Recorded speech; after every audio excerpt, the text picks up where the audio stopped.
What is up, Waffle Gang? I do hope you are well. My name is Mark, and today we're checking out some more r/AmITheButthole. Thank you so much for spending 20 minutes of your precious time with me today. I just want to give a quick shout out to a cheeky so-and-so who joined us over on Patreon. Ivy, thank you so much for your support, and for everyone, for just being absolutely bloody awesome. And let's crack on with today's stories. Much love, guys. Today's story does come with a little cheeky update from Throwaway, who says, "Am I the arsehole for kicking my sister and her triplets out of my house when they are in need?" Repost as apparently I forgot to reply to the bot. A few replies came into my first post, which are very kind. Thank you. So my sister D, 25 female, and her triplets, age 3, had to move into my 33 female house this week, as they needed repairs to theirs after a leaky pipe rendered it uninhabitable for a few weeks. Within less than 24 hours, my main bedroom's hard surfaces had been covered in crayon. My TV had been covered in jam. My partner and I are staying in a small spare room/office to give them the larger bed, and generally my house is in ruins. I don't really care about any of that, but provide it for background of the amount of disruption caused. There are 3 children potty training, with little success, and 3 adults currently in my small house, which combined with my medical condition means my bathroom is almost perpetually in demand. I have incontinence issues, which my sister knows about and how I deal with them. I specifically asked that while they stay, that she made sure I had access to the sole bathroom at set times, 4 20-minute blocks a day, so I can do what I need to do on a minimal schedule, which is not really ideal for me, but the bare basics I can cope with short term, and to make sure that the bath time doesn't overlap those times in order to help me as much as possible. If I'm off schedule, the system doesn't work. Today, while bathing her kids at a time I'd reserved, Dee decided to use my condition, which I don't reveal without need, even to family, as a negative example to her children about why they should try harder to use the toilet, and told me I'd have to wait until they were done. After the kids were in bed, I asked her to make arrangements to find somewhere else to stay while her house is repaired, and that she has until Sunday afternoon to leave. I know she doesn't really have anywhere else to go, but I'm so angry with her. I feel I've bent over backwards to accommodate the 4 of them, and the one thing I asked she couldn't do for me. And to make matters worse, she was using my condition to scare the kids into action, which I find extremely uncomfortable, as they know their aunt wears nappies. And I'm now exposed to the horror of kids having no filter and not knowing what they might say in any situation from now on. The whole situation has made me feel horrible. Now I'm living on my bed wondering, am I the arsehole for asking her to leave? And there is some edits which give some information, so we'll cover those straight away, with first edit saying, a lot of people are commenting regarding the mess. I want to be clear that it will all be pretty easy to wipe, scrub, mop and clean, and I really don't care having to do all that. Even if I have to paint a wall that was drawn on a lot. It's just 3 kids being overexcited and staring at their aunts. It's not a big deal. Edit 2. Yes, Dee did help with the cleaning and does try to keep them well behaved. Edit 3. I'm overwhelmed by the amount of replies. Thank you all so much. The kids do have plastic potties, but won't use them outside of a bathroom. If anyone was using the toilet, the disruption to my schedule would be a few minutes, and I could probably be okay with that. The 20 minutes is more akin to a window than a block. The fact that my sister started to bathe them shortly before my reserved time is an issue. One I do blame her for, and the comment she made was very derogatory to me and has left me with horribly embarrassing nicknames for the kids, Auntie Potty Pants or Auntie Poopy Pants. And from that, just going back to what you said earlier, kids having no filter and not knowing what they might say in a situation from now on, and that final edit which said they're already giving you nicknames which could come up in front of anyone, everything's out there, which was one of your boundaries at the very beginning. You were kind-hearted enough to take in an adult and three toddlers. And I know OP said they were probably overexcited, but drawing on someone else's walls in someone else's house as well. I'd be absolutely bloody mortified if my hypothetical kids was to do that. But once again, you went out your way to give this family a home while they're dealing with some issues. You gave them one boundary. They broke it, and I don't blame you, because yeah, you're going to be treading on eggshells from now on around your family if these kids are around. So yeah, I cannot blame you at all. There's plenty of options out there. I'm sure there's other family, there's hotels, Airbnbs, whatever. And before we go to the update, Highwood Shady says, not the arsehole. Your sister and her children have taken advantage of your hospitality and overstayed their welcome. If I was a guest in someone else's home, I wouldn't let my children destroy it, and I'd accommodate the owner's requests. She can go to a hotel. If she has some homeowners or renters insurance, she may get assistance with the cost of staying in the hotel. Sometimes things just don't work out. OP replied, I don't care about the mess. The only bit that got me was her not doing the one thing I asked for, and what she said to them was the straw that broke me. Zaphod says, not the arsehole. You must have the patience of a saint if 3 toddlers destroying your house doesn't set you off. Your sister did not follow critical house rules. Out she goes. Cake is a Die says, not the arsehole, you had a red line and she crossed it. V2 Den says, not the arsehole, they can go and stay in a hotel. Where's the dad? OP replies, he left when she found out she was having triplets. What a gentleman. Para says, not the arsehole, the nerve. Here you are graciously hosting her and her 3 toddlers during an emergency. Such a kind thing to do. And she's not only allowing the kids to wreak havoc all over your place, but use private medical condition to create kind of potty training boogeyman. What? As if having a medical condition is something to be ashamed of, or worse, fair game to be mocked. Seriously, does she really not get how god-awful and inaccurate that is? Or does she just not care? Either way, I don't blame you at all for it, for asking her to leave. If she can't summon even a basic level of respect for you and your household, while you're doing her a massive favour no less, then she needs to leave. Curious says, not the arsehole at all. You've gone out of your way to give family a place to stay, despite the disruption to your space. What your sister said and did was absolutely horrible. Zit says, not the arsehole, your sister disrespected your one condition, then embarrassed you in the process. Now, we're going to move on to the update to see what that says. So, update. Firstly, my thanks to everyone who commented when I made my first post. I was feeling really rough about the whole thing and was questioning everything.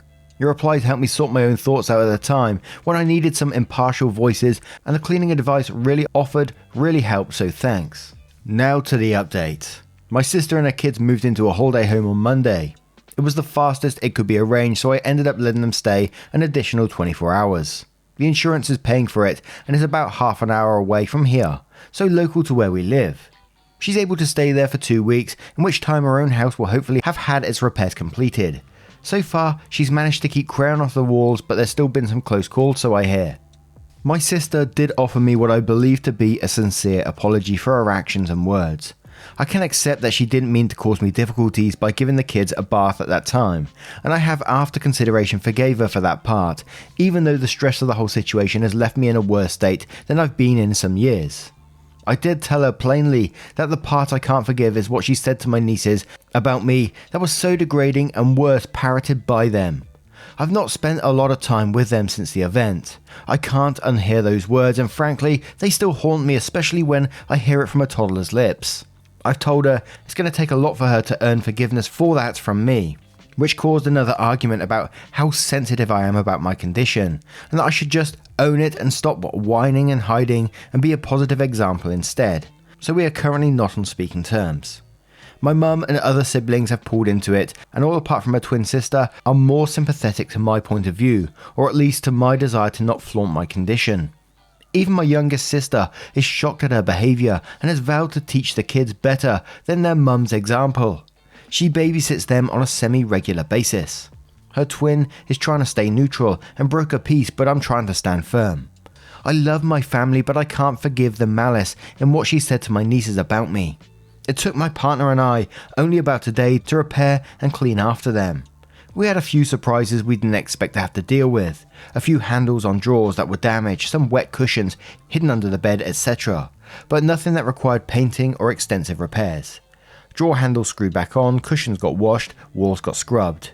To answer the DMs I've had since my post, health-wise I'm okay but not great. I'm probably going to be having a rough time over the next few weeks, but it's going to be fine as soon as I get on top of it again.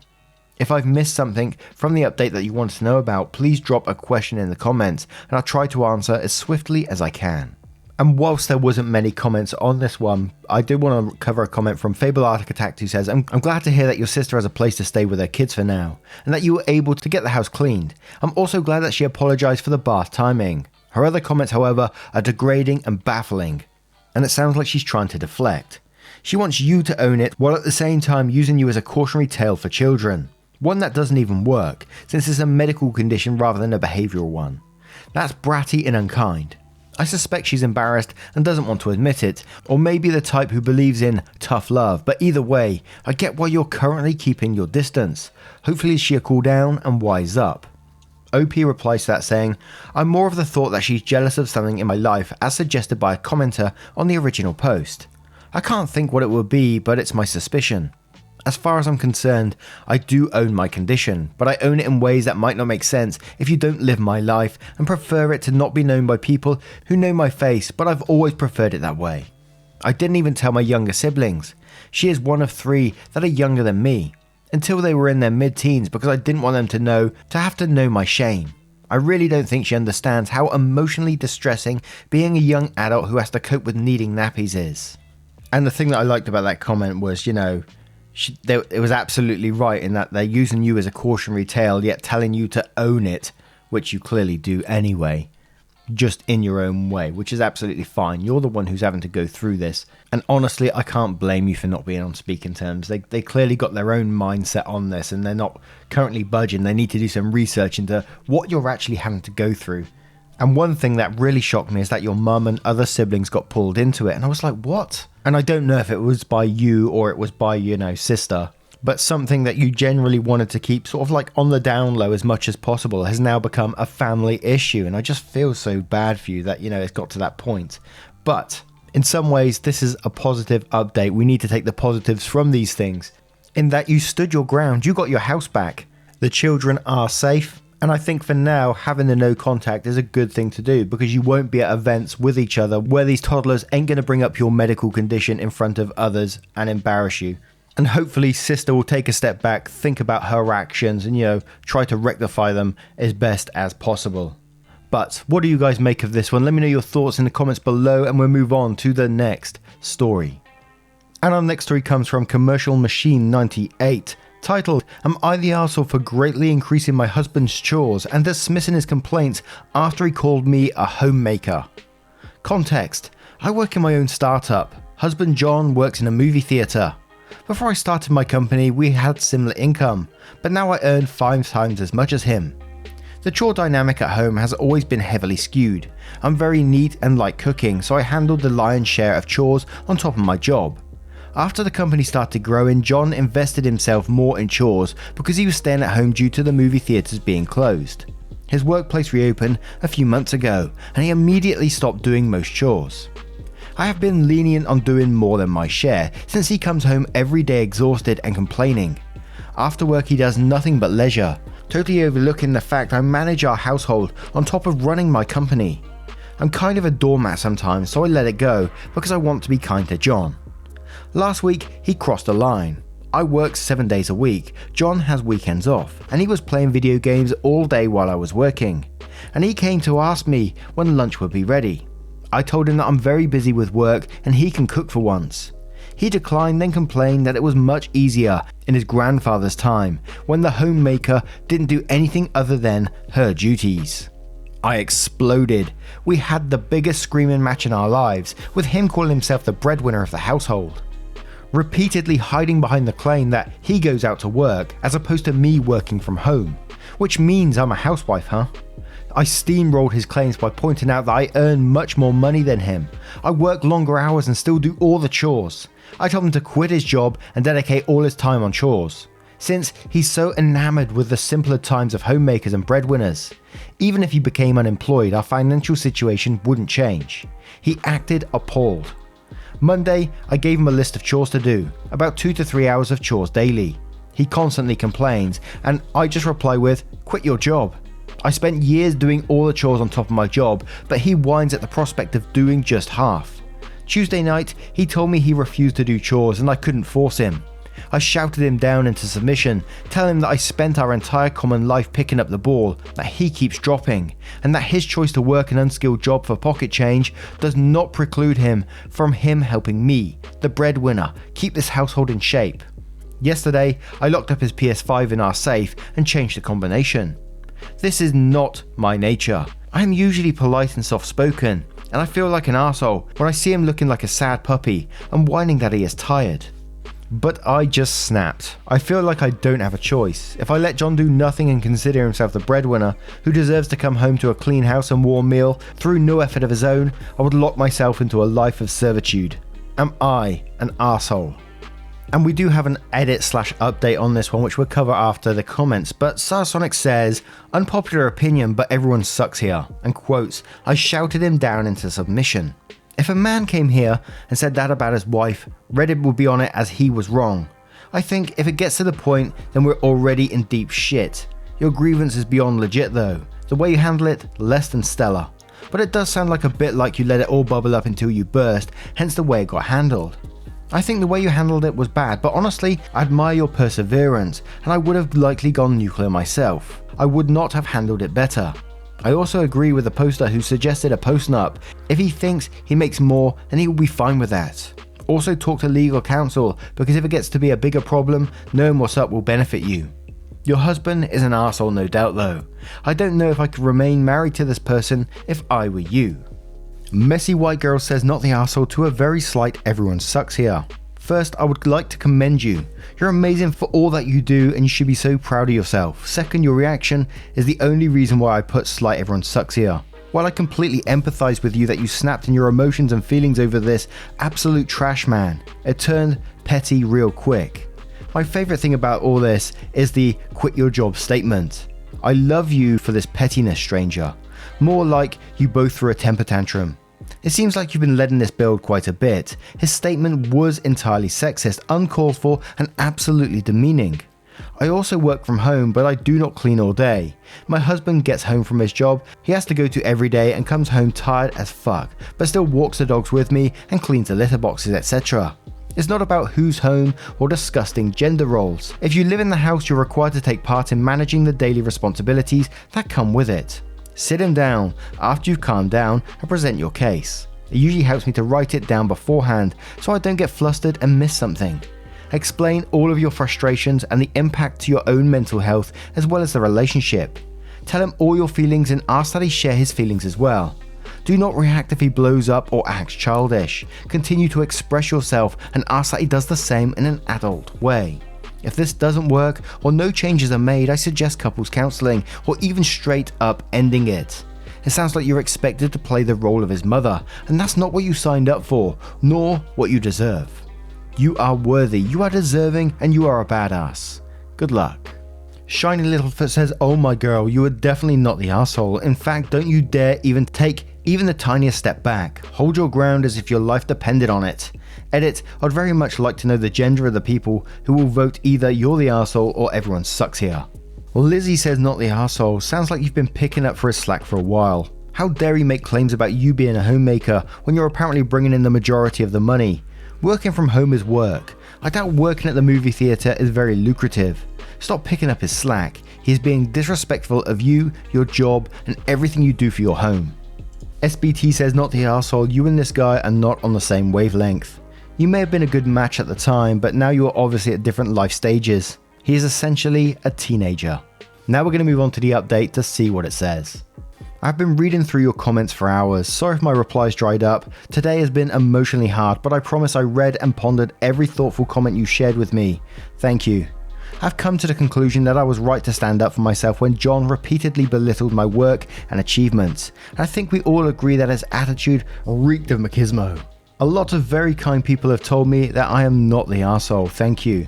But I am now convinced I was an arsehole as well. For years. I felt like our relationship was somewhat unequal, but I was choosing to overlook the flaws because of a myriad of reasons. I let frustrations and resentment build up and explode, and while I think John acted very poorly in the first place, I overreacted in self-righteous rage. I treated John very poorly in return. Isn't that how wars start? Petty disagreements and skirmishes, mounting anger on both sides until both fighters believe they are righteous. I'd been stewing in anger for days, and this is horribly unhealthy. And that anger is years of bottled up feelings spilling up over something not worth that sort of reaction. I will sit John down tonight and have a long talk. I will show him this thread and we will decide how we want to proceed. The people that we are now are so different from the people we were when we got married and we started dating. Thank you for your input. It has been difficult but therapeutic to process all this. And where they go from here, we shall look out for an update for the future. But let me know what your thoughts are on this story and we'll move on to the next one. And our next story comes from Distinct Square 4063. Am I the arsehole for reaching out to my baby daddy's estranged father to tell him I'm pregnant, even though my baby daddy didn't want me to? I'm currently 4 months pregnant with my friend with benefits, who I'll call James. I haven't known James for long, but we both agreed to keep the baby and co-parent as best we can. Okay, I'm very close to my family and want my child to have a good family situation as well. James is not close to his remaining family, his father Ben and sister Kathy, and has not spoken to them for 5 years. According to James, when he told his dad that he wanted to quit his managerial job in Fortune 500 company and start his own business, Ben told him that he was a fool and didn't support him. The business struggled during its infancy, and James asked Ben for help. His family is relatively wealthy, but Ben refused and warned Kathy not to help. James's business has taken off and he is doing well for himself now, but never forgave Ben and Kathy for not helping. As far as I know, Ben never reached out to apologize to James. Kathy eventually did, but James didn't accept it. I told James that I understand if he wants nothing to do with Ben and Kathy, but I would like our child to know his grandfather and aunt and cousins. James, on the other hand, doesn't want Ben and Kathy to meet our child ever. He says he can support our child himself, but I told him that it's not about financial support, but our child knowing his side of the family. I decided that I'd reach out to Ben and tell him I'm pregnant, and that I would like him to be a part of our child's life if he wants to. It will be up to Ben to decide. I'm not asking him for anything anyway. Ben was happy to hear from me, apologized and said that he would like to have a paternity test after the baby is born, but if all is well, he would very much like to be a part of the child's life. He invited me over for lunch this weekend so we can meet in person with Kathy and her family. He also told me to call him if I ever need anything, which I thought was nice of him. I'm not saying that he wasn't an asshole to James before, but I believe that people can change and become kinder, especially as they get older. I told James that I talked to his father and he got angry, saying I had no right to contact his family without his permission.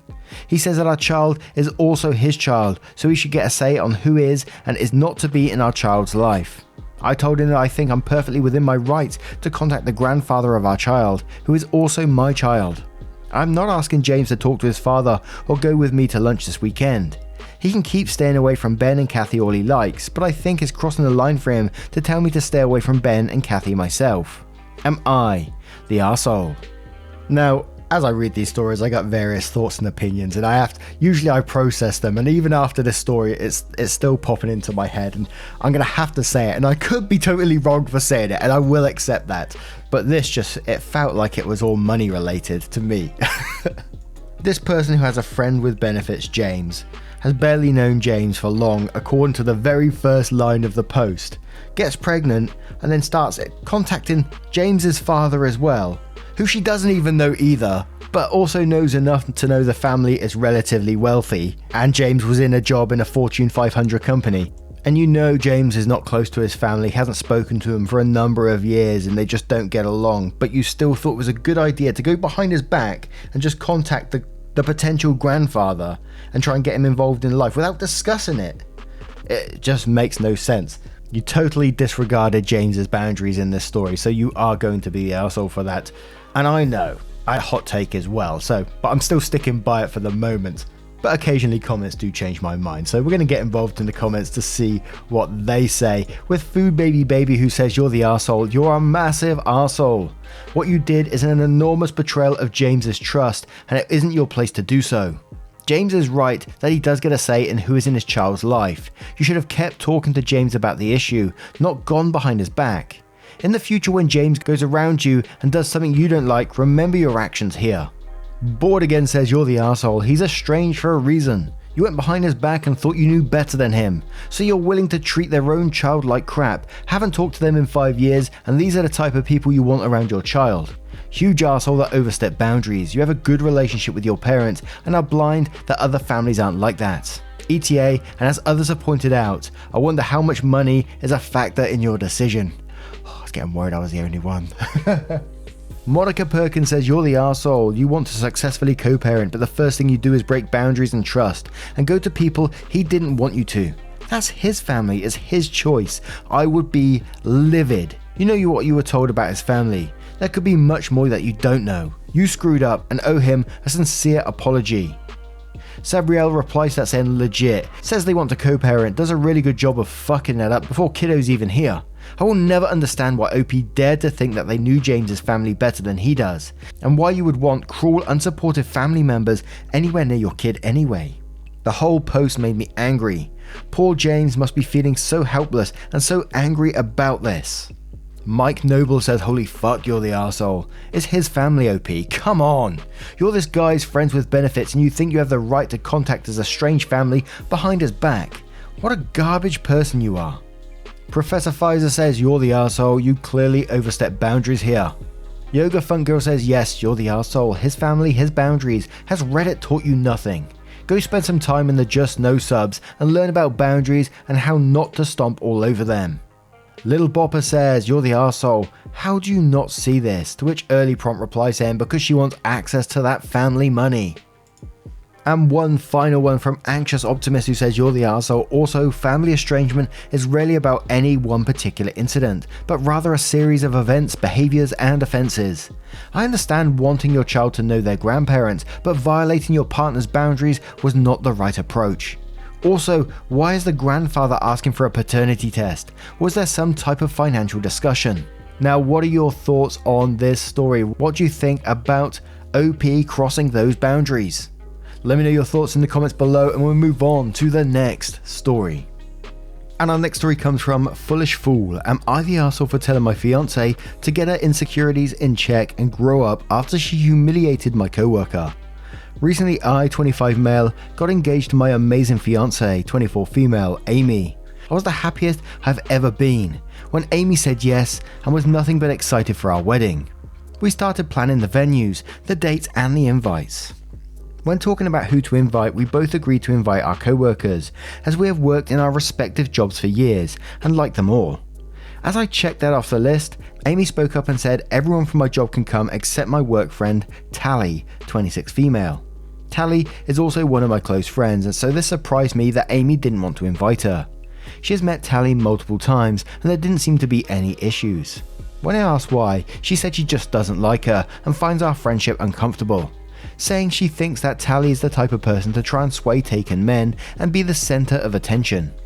After talking some more to see where she got this idea, it turned out this was based on nothing but Tally's looks, as even Amy admitted that Tally is always very kind to her. But still, Amy is adamant about Tally not going and said that she makes her insecure. Amy is a beautiful woman, so I don't know why she feels this way. I told Amy that if it makes her feel uncomfortable not having Tally at the wedding, then that is fine, but before invitations go out, I wanted to speak to her privately to let her know to save embarrassment. Amy agreed, and that was really that. We didn't speak on the matter after. A week or so later, I went to work and Tally started to ignore me, only really talking if it was work related. I was confused as it isn't just her. Our co-workers have started to ignore her and acting strange to me. So I contacted her boyfriend, only for him to be sarcastic on the phone. I asked what the problem was when he asked if I actually didn't know what happened. He then filled me in. Turned out a few days earlier, Amy came to my work on my day off with invitations. I had no idea she even made them yet and handed everyone an invite in front of Tally, then saying to Tally, "You aren't invited. Women like you aren't welcome," which has sparked everyone suggesting she is my other woman.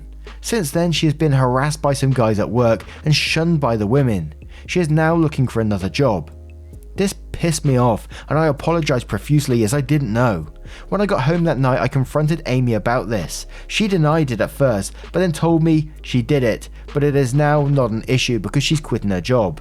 I flipped on her saying how she clearly didn't trust me to say, and that she crossed a line doing this behind my back. She didn't see the problem and got upset, asking me why I'm so mad. Me responding, if we are really going to get married, get your securities in check and grow up. I stayed at a friend's since, but have had texts from Amy, her friends and her mother saying I was an arsehole for this and that Amy doesn't deserve this treatment. Am I the arsehole? You know, this is sort of worrying behavior to me, the way she's dealt with this, because it wasn't that she just raised these concerns and that was it. She actually made the invites without you knowing about it, went to your work without you knowing about it, and purposely embarrassed Tally in front of everyone and made her look like a villain in the situation when she's totally an innocent party, your friend. And not only did she do that, she potentially, Tally's looking for a new job, so she's ruined her position in her job as well and being shunned by all her co-workers. And you said this was all based on looks. And OP did add some edits to the post as well, and I'm not sure whether we should cover these ones after or not, so we'll do these after the comments. I'm going to start off with John's other account who says, not the arsehole, red flags everywhere. I'd put your wedding on hold. That behaviour won't improve. Punk Rock Cockblock says, your fiance planned how she would humiliate your friend after she forced you into not inviting her to your wedding. Your fiance is an insecure, jealous child. Why do you want to marry this person? Not the arsehole. Wind River says, not the arsehole, this jealous, vindictive woman showed you who she is. Amy is not an amazing woman. She is a petty, spiteful person that has done you a fantastic favour. Do what is best for your future. Appropriate Basket says, not the arsehole, holy crap, she harassed an innocent woman and went behind your back, then lied when you confronted her about it. There are so many red flags. If you ever have a female friend, she'll probably do it again. You should reevaluate your relationship and see if this is something you want in your future. The Cumcatcher says, got these names, wow, I was ready to say you're the arsehole based on the title, but not the arsehole. She went into your place of work without talking to you about it, made a huge show when you specifically said you wanted to talk to T first to avoid this kind of thing. Now she might have actually fucked up T's career. This goes beyond insecurities. Honestly, why not invite her to the wedding? Not a bigger way to show T you're A's man by, I don't know, watching you two get married. This is so bizarre. Personally for me, this would be grounds for postponing the wedding until she can get herself in order. And one more from before the edit from Expensive Fee who says, not the arsehole. As someone who has lived and seen some shit, this is really, I don't even know what this is. Your fiancée is not just insecure, she is also mean, sneaky, vindictive, and a bona fide mean girl. And on top of all that, she is a liar. She not only lied to everybody else, she lied to you. She humiliated a girl she hardly knew based on looks, then got that poor girl's co-workers to do the same to her, to the point she had to leave her job. This is not a girl you marry, this is not the person you want raising your daughters, this ain't the one. Fortunately you found out before the wedding, so now it's really up to you. Do you want to spend the rest of your life with a person like that? Edits, I should have explained better two things. One, I have made many attempts to speak to Tally privately to find out what's happening prior to contacting her boyfriend. She brushed me off by saying she either had work to do or there was nothing to talk about. No one would really speak to me, so I contacted her boyfriend as a last resort. Her boyfriend says he's going to pass on to Tally what I said to him on the phone. 2. The wedding is currently on hold. That is why I'm staying at my friend's. Need some distance to figure the stuff out. I made the post because of all the texts. Edit 2, Jesus, this blew up, and I must say thank you to everyone for the advice you were giving me, but there is one thing I must clear up. The whole suggestion that I may have cheated on Amy with Tally. All I can ask is, can people of the opposite sex not be friends without anything untoward happening? Nothing has or ever will happen with Tally, no feelings, nothing at all, absolutely nothing. Tally is happy and in love. Her boyfriend is someone who I also consider a close friend. I'm happy with Amy prior to this, and Tally is more like a sister to me. I find it pretty disturbing that people are even suggesting that I did something with Tally. Ask yourself this. Why in God's green earth would I let and encourage Amy to meet Tally in the first place if anything had happened? That would be messed up beyond belief. Also, I don't work in an office. I have no idea where people are getting this idea from, since I never said or what industry I work in. I work in a retail chain. Nothing special. Questions. 1. What am I planning to do about Tally? Unfortunately, due to what Amy has done, all I can really do is damage control. Of course, I'm planning to explain to everyone what has happened. I do not want Tally to be going through this. She is a genuinely kind person who does not deserve any of this. I'm actually on my way to speak to our boss at the moment to see what can be done. Tally's boyfriend is also saying he will speak to her on my behalf and see if we can get her to talk to me. Hopefully we'll have an update by tomorrow. So we will look out for that update for future posts. But what an incredibly messed up one. How would you deal with this situation if you found yourself in it? And what are your verdicts on today's stories? As always, I would love to hear them if you have a moment of your time. Don't forget to click that subscribe button if you do enjoy Reddit-based stories. There is a playlist on the screen right now for you to get involved with if you want to watch some more, of course. And just a huge thank you. Take care, guys. Much love.